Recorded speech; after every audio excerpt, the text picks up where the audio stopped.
Salam sejahtera. Ini pengumuman terkini daripada Anwar Ibrahim yang paling menggemparkan kita.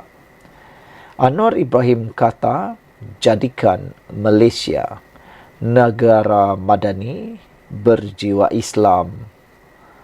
Perdana Menteri menyeru rakyat untuk bersama-sama menjadikan Malaysia sebuah negara madani yang berpaksikan kepada kekuatan, semangat dan berjiwa Islam.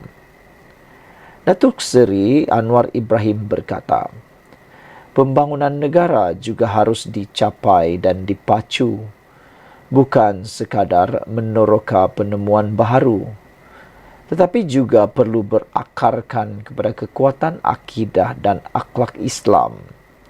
Dan sebagai tanggungjawab kita bersama, marilah hidupkan dengan menambah keikhlasan al-amal lillahi ta'ala. Dan dalam masa sama membawa roh ini dalam kehidupan seharian di negara kita, katanya di hadapan kira-kira 50,000 hadirin. Anwar berkata demikian dalam ucapan ringkas pada program Darul Ihsan berselawat bersempena dengan Festival Turut Islami FTI Selangor di perkerangan Stadium Shah Alam malam tadi. Turut hadir pada program FTI itu ialah Menteri Besar Selangor Datuk Seri Amiruddin Syari dan bekas Mufti Agung Mesir Profesor Dr. Ali Jumah. Dalam masa sama, Perdana Menteri berkata, rakyat dituntut untuk kembali menjiwai dan mengamalkan roh Islam dalam apa jua keadaan dan tempat. Anwar berkata, usaha itu harus terpancar daripada hati nurani yang ikhlas, sama ada di rumah, sekolah, pejabat, atau ketika menjalankan tugas di kementerian atau selaku pegawai kerajaan. Selain itu, Perdana Menteri turut mengucapkan terima kasih kepada Amiruddin dan Kerajaan Selangor atas inisiatif menganjurkan program Darul Ihsan berselawat, sekaligus menyemarakkan tekad umat Islam untuk menghayati dan memuliakan Nabi Muhammad. Saudara-saudara sekalian, ini satu peringatan yang sangat baik, hebat daripada Anwar Ibrahim. Jadikan Malaysia negara madani berjiwa Islam, kata beliau. Dan yang lebih hebat dan lebih harus diingati ialah apabila Anwar Ibrahim mahu supaya rakyat kembali menjiwai dan mengamalkan roh Islam dalam apa jua keadaan dan tempat. Menariknya, Anwar berkata, usaha itu harus terpancar daripada hati nurani yang ikhlas, sama ada di rumah, sekolah, pejabat, atau ketika menjalankan tugas di kementerian atau selaku pegawai kerajaan. Anwar juga turut mengingatkan supaya semua menyemarakkan tekad untuk menghayati dan memuliakan Nabi Muhammad. Sekian untuk kali ini. Jangan lupa tinggalkan komen Anda, tekan butang subscribe. Bye-bye. Salam sejahtera, terima kasih kerana bersama dengan saya di Nazilin Unity Channel. Nampaknya parti Bersatu kian tenat dan mungkin tiada harapan untuk mendapatkan semula 6 kerusi parlimen yang mau dikosongkan itu. Hari ini, seorang lagi pakar menyatakan bahawa sukar bagi Bersatu untuk mendapatkan pengisytiharan kekosongan kerusi. Pastinya ini satu tamparan yang sangat hebat, tamparan padu maut untuk Parti Bersatu. Jadi akhirnya Parti Bersatu terima tamparan padu maut. Parti Pribumi Bersatu Malaysia Bersatu dilihat sukar untuk menyatakan 6 kerusi parlimen dan 1 kerusi Dewan Undangan Negeri DUN adalah kosong selepas 6 ahli parlimen dan seorang adun digugurkan keahlian kerana gagal memberi jawapan berkaitan surat arahan bertulis Majlis Pimpinan Tertinggi MPT untuk menzahirkan ikrar taat setia kepada parti itu. Pensyarah Pusat Perdana Fakulti Teknologi dan Informatik Razak Universiti Teknologi Malaysia UTM, Profesor Madya Dr. Mazlan Ali berkata, ini kerana isu 6 ahli parlimen dan seorang adun itu membabitkan aspek perundangan dan teknikal yang tidak jelas. Saya fikir ia berkait dengan undang-undang sebab tidak jelas sekarang ini. Adakah ahli parlimen dan seorang adun itu gugur? Pertama, perkara 49 dalam kurungan E, Akta Anti Lompat Parti itu ada kelompangan dan tidak begitu jelas. Adakah otomatik dia boleh gugur keahliannya? Ini kerana pindahan yang dibuat oleh Bersatu itu agak lewat. Ada isu retrospektif di situ. Retrospektif ini ada kaitan dengan perlembagaan, di mana perlembagaan menetapkan sesuatu yang dikuatkuasakan pada masa itu tidak terpakai kepada backdated atau ketinggalan. Mereka, 6 ahli parlimen dan seorang adun ini, keluar sebelum perlembagaan Bersatu dipindah, katanya, kepada Harian Metro hari ini. Mazlan turut mempersoalkan adakah perkara yang dilakukan Bersatu kepada 6 ahli parlimen dan seorang adun itu terpakai kerana pindahan perlembagaan parti itu dibuat selepas mereka menyatakan sokongan kepada Perdana Menteri Datuk Seri Anwar Ibrahim. Kedua, katanya, pengisytiharan kekosongan kerusi di parlimen adalah merupakan kuasa speaker. Adakah speaker akan mengisytiharkan kerusi itu kosong? Itu satu isu juga. Ini kerana speaker daripada legislatif, katanya. Mazlan berkata, sekiranya Bersatu mahu membawa isu 6 ahli parlimen dan seorang adun itu ke mahkamah bagi membolehkan kekosongan kerusi dilakukan, ia akan membawa kepada masa perbicaraan yang lama. Katakanlah, Mahkamah Tinggi putuskan mereka gugur selepas 1.5 tahun. Ia ada proses di Mahkamah Rayuan pula. Mungkin memakan masa 8 bulan. Kemudian, Mahkamah Rayuan kata kosong pula dan ada satu lagi, Mahkamah Persekutuan. Perkara ini akan ambil masa beberapa tahun. Selepas 3 tahun usia parlimen, kalau betul gugur, dia tidak boleh ada pilihan raya. Bersatu tak akan dapat kerusi itu. Dan kerajaan persekutuan mungkin akan melantik 6 ahli parlimen itu menjadi penyelaras di kawasan itu. Di situ, katanya. Saudara-saudara sekalian, penjelasan yang cukup jelas ini memberitahu kita bahawa susah atau sukar sebenarnya Bersatu untuk mendapatkan pengisytiharan kekosongan kerusi itu. Jadi secara tidak langsung, bolehlah kata kerusi ini masih kekal selama-lamanya untuk mereka 6 orang. Sekian dulu untuk kali ini. Jangan lupa tinggalkan komen Anda. Ikuti terus ulasan selepas ini. Salam sejahtera. Ini perkembangan terkini untuk PRK Dewan Undangan Negeri Sungai Bakap.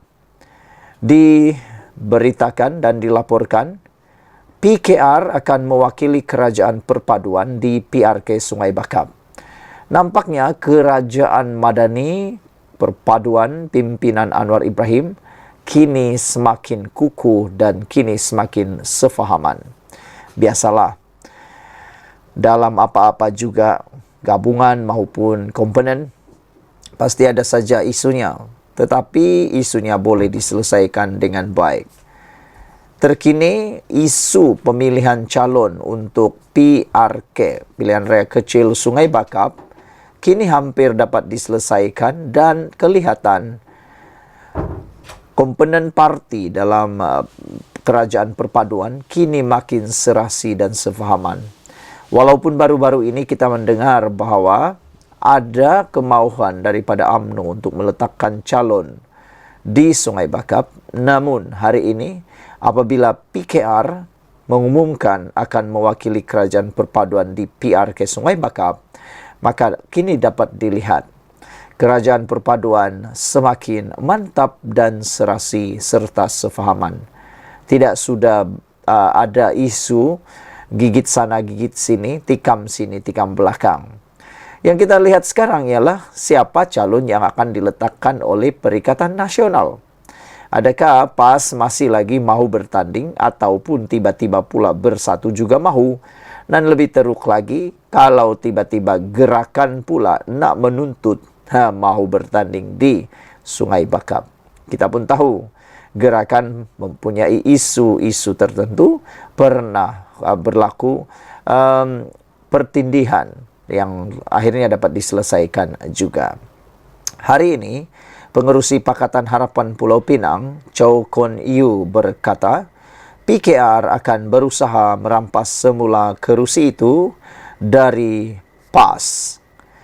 Kerajaan Perpaduan akan meletakkan calon dari PKR untuk bertanding di PRK Sungai Bakap akan datang, kata Pengerusi Pakatan Harapan PH Pulau Pinang, Chow Kon Yu. Chow yang juga Ketua Menteri berkata, kepimpinan Pakatan Harapan PH dan Barisan Nasional BN sebulat suara memilih PKR untuk bertanding di kerusi Dewan Undangan Negeri tersebut. Dengan semangat perpaduan, kita akan cuba menang kembali di kerusi Sungai Bakap yang sebelum ini sudah 3 penggal diwakili calon daripada PKR, katanya dalam satu sidang media. Katanya, Timbalan Ketua Menteri Pulau Pinang I, Muhammad Abdul Hamid pula dilantik sebagai pengarah PRK Sungai Bakap dan akan dibantu 4 timbalan mewakili DAP, Amanah, PKR dan Barisan Nasional BN. Kerusi Dewan Undangan Negeri Sungai Bakap kosong susulan kematian penyandangnya Nur Zamriel Latif daripada PAS pada 24 Mei lalu. Zamri yang juga Ketua PAS Nibung Tebal memenangi kerusi itu dalam pilihan raya negeri Ogos lalu apabila menewaskan calon Pakatan Harapan Nur Hidayati C. Ros dengan hanya majoriti yang kecil iaitu 1.563 selepas memperoleh 15.433 undi. Pada malam tadi dilaporkan PKR Pulau Pinang mencadangkan 5 nama kepada Presiden PKR Anwar Ibrahim untuk dipertimbangkan sebagai calon. Muhammad berkata 5 nama yang dihantar itu melibatkan lelaki dan wanita berusia antara 30 hingga 60 tahun. FMT sebelum ini melaporkan terdapat gesaan pemimpin UMNO Pulau Pinang agar PH memberi laluan kepada BN bertanding di PRK Sungai Bakap bagi menghargai sumbangan UMNO dalam kerajaan perpaduan yang mengangkat Anwar Ibrahim sebagai Perdana Menteri dan memenangkan calon PH Pang Syok Tau pada PRK Kuala Kubu Bahru. UMNO pernah memenangi kerusi itu pada PRU 2004. Suruhanjaya pilihan raya dijadwalkan bermesyuarat pada 6 Jun ini bagi menentukan tarikh penamaan calon serta hari pengundian. Kita ucapkan tahniah syabas kepada kerajaan perpaduan kerana telah pun bersepakat bersatu hati membuat keputusan muktamad bahawa PKR akan mewakili kerajaan perpaduan di PRK Sungai Bakap. Perikatan Nasional bagaimana? Kita tunggulah nanti apa pula yang akan terjadi pada mereka. Kita jumpa lagi. Bye-bye. Salam sejahtera. Satu lagi isu yang menarik hari ini tentang pembangkang salah guna isu kampung Sri Makmur demi rebut jawatan parti. Rupa-rupanya ini sebabnya pembangkang menggunakan isu kampung Sri Makmur yang sedang hangat di Selangor. Rupa-rupanya demi rebut jawatan parti. Malang sekali. Berjuang bukan untuk rakyat, tapi rupa-rupanya demi rebut jawatan parti.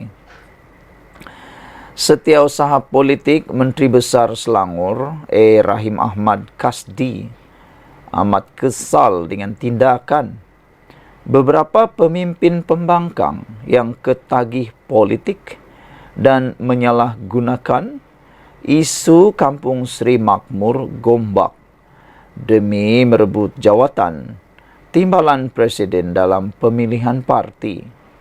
Pandainya mencari isu, pandainya mencari ruang untuk nak dapat satu-satu jawatan.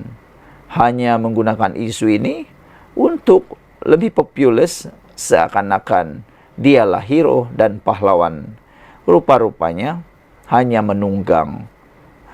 Tegasnya, tindakan tersebut sebagai tidak bermaruah dan seharusnya dihentikan serta-merta.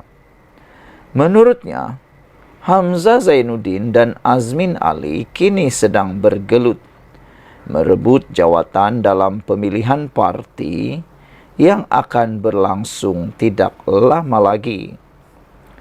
Selaku Ketua Pembangkang di Dewan Rakyat Parlimen Malaysia dan Dewan Negeri Selangor, Yang Berhormat Hamzah Zainuddin dan Yang Berhormat Azmin Ali, yang merupakan dua watak yang sentiasa diragui rakyat, seeloknya lebih bertanggung jawab dalam hal melibatkan rakyat.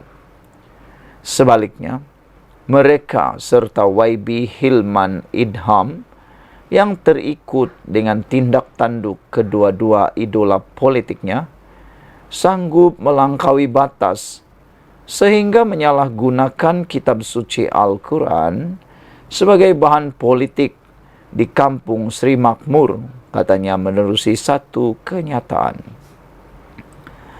Beliau menjelaskan, perkara berkaitan kampung Sri Makmur bermula sejak tahun 2006 apabila kerajaan negeri ketika itu telah menawarkan rumah kepada penduduk setinggan yang menduduki tanah milik kerajaan.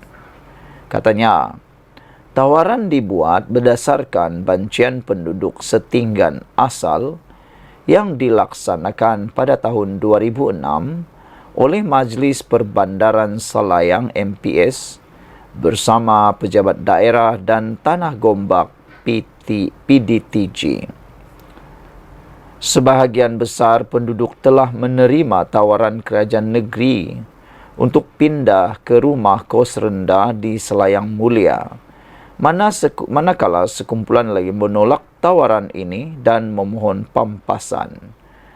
Kemudian MPS pada bulan Julai 2006 telah menjalankan operasi perobohan bagi unit-unit rumah yang telah dikosongkan. Pada tahun 2016, susulan kepada keputusan untuk membangunkan kawasan itu, pejabat daerah dan Tanah Gombak telah menjalankan satu lagi proses bancian untuk mengenal pasti penduduk setinggan asal yang menduduki kawasan itu sejak tahun 2006 dan sebelumnya. Namun, penduduk setinggan kampung Sri Makmur dibiarkan dalam keadaan tidak tentu akibat Menteri Besar pada tahun 2016 yang tidak dapat mencari solusi pada isu ini.